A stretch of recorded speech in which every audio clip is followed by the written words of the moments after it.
நிலக்கரி சுரங்க ஊழல் விசாரணை குறித்த அறிக்கையை மத்திய அமைச்சரிடம் காட்டிய சிபிஐக்கு உச்சநீதிமன்றம் கடும் கண்டனத்தை தெரிவித்துள்ளது. அரசியல்வாதிகளின் குறுக்கீடுகளிலிருந்து சிபிஐ கட்டாயம் விடுவிக்கப்பட வேண்டுமென நீதிபதிகள் கண்டிப்பு தெரிவித்துள்ளனர். நிலக்கரி சுரங்கங்களை தனியார் நிறுவனங்களுக்கு ஒதுக்கீடு செய்ததில் நடந்த முறைகேடுகள் குறித்து இதுவரை 11 வழக்குகளை பதிவு செய்து விசாரித்து வரும் சிபிஐ கடந்த மார்ச் 12ஆம் தேதி விசாரணை நிலவர அறிக்கையை உச்சநீதிமன்றத்தில் தாக்கல் செய்தது.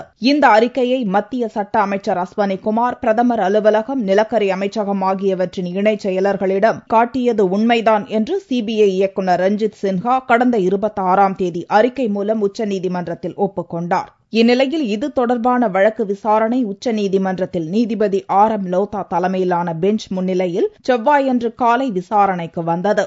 அப்போது முறைகேடுகள் குறித்த விசாரணை விவரங்களை அரசுடன் பகிர்ந்து கொண்டதன் மூலம் ஒட்டுமொத்த நீதித்துறை நடவடிக்கைகளையே சிபிஐ நிலைகுலைய வைத்துள்ளது என்று நீதிபதிகள் கருத்து கூறினர். சிபிஐ மீது உச்சநீதிமன்றம் வைத்துள்ள நம்பிக்கை அழிவதையே இந்த சம்பவம் காட்டுவதாகவும் நீதிபதிகள் கருத்து தெரிவித்தனர்.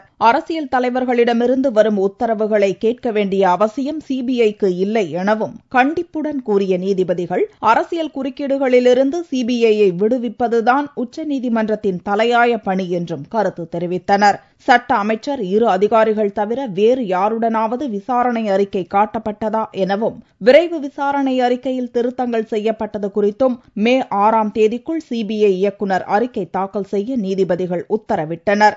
இனிவரும் காலத்தில் சிபிஐ தனது அறிக்கையில் நேர்மை, உண்மையை கடைபிடிக்க வேண்டும் எனவும் கூறிய நீதிபதிகள் வழக்கு விசாரணையை மே 8ஆம் தேதிக்கு ஒத்திவைத்தனர்.